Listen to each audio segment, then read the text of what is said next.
Hi, today we're going to talk about ageism, and we're going to talk about ageism specifically relating to the workplace and businesses and startups, companies that are forming one generation and might want to consider perspectives from others. So I have with me today Jim Sugarman from 4Gen Now, which is a wonderful organization pursuing this very topic and this mission of bringing together different generations in business. So hi, Jim. Hi, Judy. Thank you very much for letting me be a guest. So first of all, can you just tell us the mission of 4Gen Now? Sure. What 4Gen Now is all about is we connect, match, and fund intergenerational startups. So what that means is there are about 41 million solopreneurs in America. 80% of all businesses and solopreneurs fail within 18 months. So what 4Gen Now is about is providing the platform, both online and offline, for entrepreneurs from 4 different generations, Gen Z, Millennials, Gen Xers, and Boomers, to meet, get to know each other, and then launch intergenerational startups with the ultimate objective to unleash an entrepreneurial renaissance in the US and Europe. That's what 4Gen Now is all about. So what's the great benefit of uniting these 4 generations and their perspectives? Judy, I think it's a no-brainer. If 80%, the way startups are created and funded now, that model is broken. You know, startups need, one of the main reasons why startups fail is not having the right team. And oftentimes, not having the right team, it's a lack of diversity. And when we think of diversity and talk about diversity, we normally think in terms of race and gender. But there's an often overlooked component of diversity that's not as appreciated, that all startups can use to become more impactful and I think more successful. And that's generational diversity. Extracting and using the experiences, the contacts, maybe some capital of seasoned entrepreneurs, Gen X, and we boomers, because after all, we're going to all live until 100. And startups need that wisdom, those contacts and experiences to help startups succeed more frequently than they are now. So, you look at Silicon Valley today and we see this rampant hiring practice of, people under 30 and not having that generational diversity. And, when you see that, what is your greatest fear for our society? Because technology is so entrenched in everything we do now. Is there something that you feel is a great warning to people? It definitely. The Kauffman Foundation a couple of years back released a study that suggested from basically the last 40 years that the number of startups as a percentage of US businesses had declined by 44% in America. It's not true in Denver, it's not true in Boston or Silicon Valley or Austin and some of the other hubs, but there is an entrepreneurship deficit in this country. And according to Victor Wang, the head of entrepreneurship for the Kauffman Foundation, he coined the phrase in testimony before Congress last year that we have an entrepreneurship deficit. We are not creating enough startups. And what that means, he testified, is a lower quality of life for all Americans. So the greatest fear is, as we seasoned entrepreneurs, as Gen Xers and Boomers, as we continue to want to become engaged in the economy, it is such a danger that we are going to fall even more behind growing economies like China and Southeast Asian countries where I lived for 5 years, that if Silicon Valley doesn't get its you-know-what out of its you-know-what, we are going to continue to fall further behind. We might risk being the most innovative of all societies because we are not tapping in to this generational diversity, this generational talent and expertise that we have to offer startups and less experienced entrepreneurs.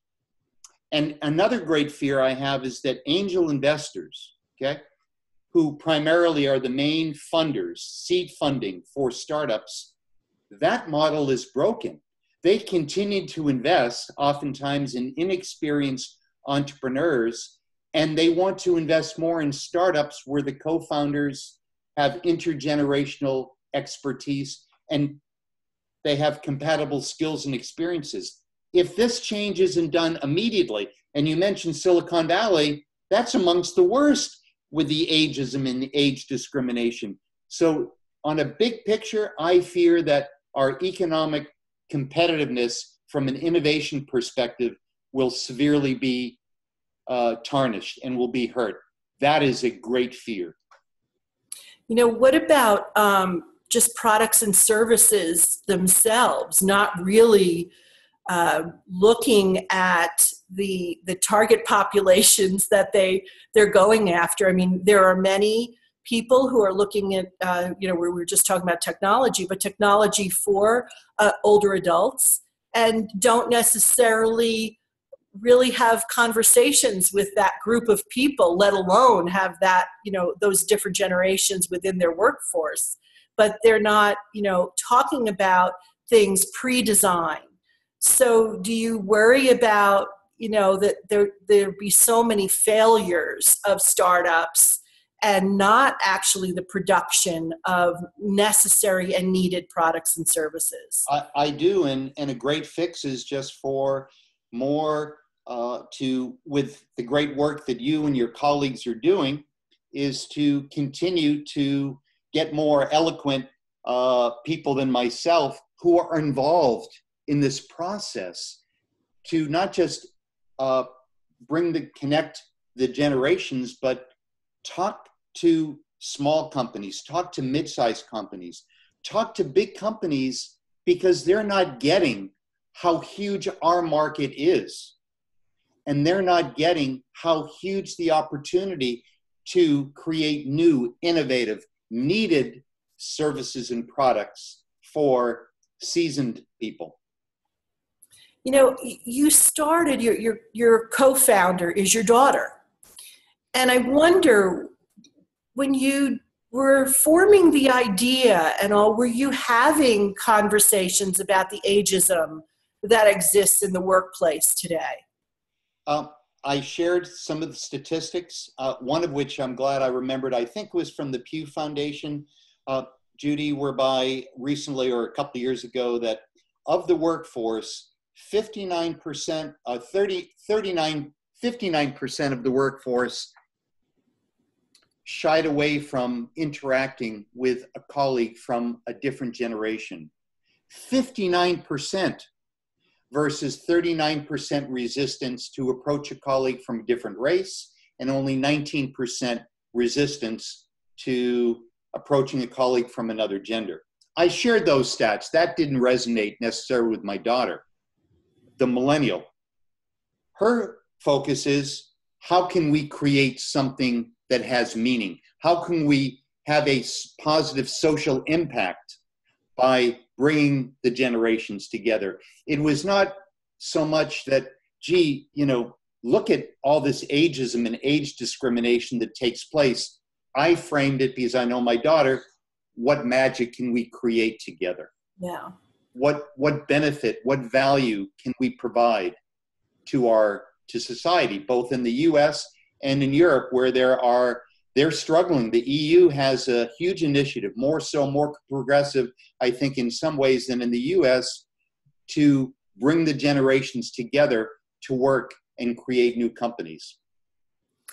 I remember when I was starting to, look for work and after school and feel, people would say, you don't have enough experience or this or that. And you would say, but, nobody's giving me the experience. I need somebody, so you felt this as if it was ageism then, but, they're calling it experience. And now, we have this fear of the older worker being, pushed out ahead of time or not interested in their, what they have to say. And so when you say that the majority of individuals polled feel less comfortable going to someone of a different generation to talk about a work issue, that's horrifying. It is. So then you can see where it leads, right? It leads to discourse in the workplace, horrible communication issues, on and on and on. And, so do you feel companies don't really get that they're sort of pushing it off to another problem is what I'm saying? I don't think they're willing. I mean, I think they get it, Judy, to a degree, but we know we are wired.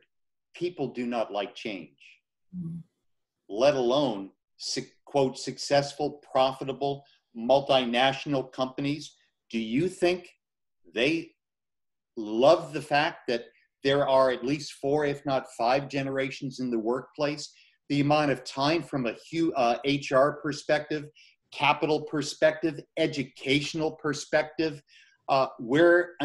this is a urgent but time-consuming process. It's not a quick fix. And we know, regretfully, that most American companies don't export. They're not necessarily engaged in the international global economy, but this is not a choice. It is a must, or else they will not survive, at least not as profitably as they might be now. Yeah, and this ability not to morph and adapt your culture to this need is a huge mistake, obviously. But and the opportunity cost, sorry, Judy, and the opportunity cost, besides, what we're missing by not engaging, what we're missing by not having older workers, and companies develop ways to engage seasoned older workers in the workforce, not just to mentor, but it's DNA. Our entrepreneurialism is in our DNA. I mean, what an opportunity cost they are missing. Yeah. Well, what would you say? So when you make a match, right, and you're bringing together that entrepreneur with others, a person or others from different generations, in terms of a collaborative work situation, how do you see them looking to educate themselves on good communication between the generations? Do you help with that at all? How does that work? You know what? I'm not an expert, but thankfully I'm attempting, as with you, Judy, to surround myself and interact with people far more intelligent than me and experienced in communication styles. Specifically, one woman who keynoted at our event last year and will be returning, Amy Lynch from the Generational Edge. Intergenerational experts. We're trying to continue to develop great relationships because at its core, and I can speak firsthand with the challenges with my co-founder, with my daughter, it's all about communication. But part of that is understanding the values in which each generation has been brought up. Our go-to modes of communication with technology. Communication, you hit it right, the nail on the head. That is at the essence of the collaborative relationships and the challenges and the benefits of what we're trying to do. Yeah, I remember, I don't know where I read this, but there was something about within an office environment, say, or just, I guess, any business group together of coworkers, they were saying something about, when you're doing social events even, are you offering things that the the worker that has young children can participate in, or the worker who has a second job, or the worker who's, renting an apartment and barely making it and doesn't maybe have extra funds, or, are you considering all the generations, even when you're trying to do something social, let alone when you're trying to accomplish things within a company?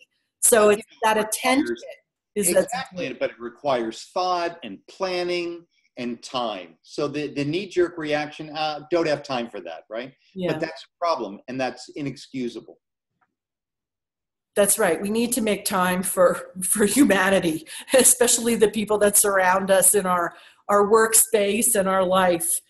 So, Jim, this has been great. And I'll just let you, say in closing, whatever thought you have about this whole issue of connecting the generations.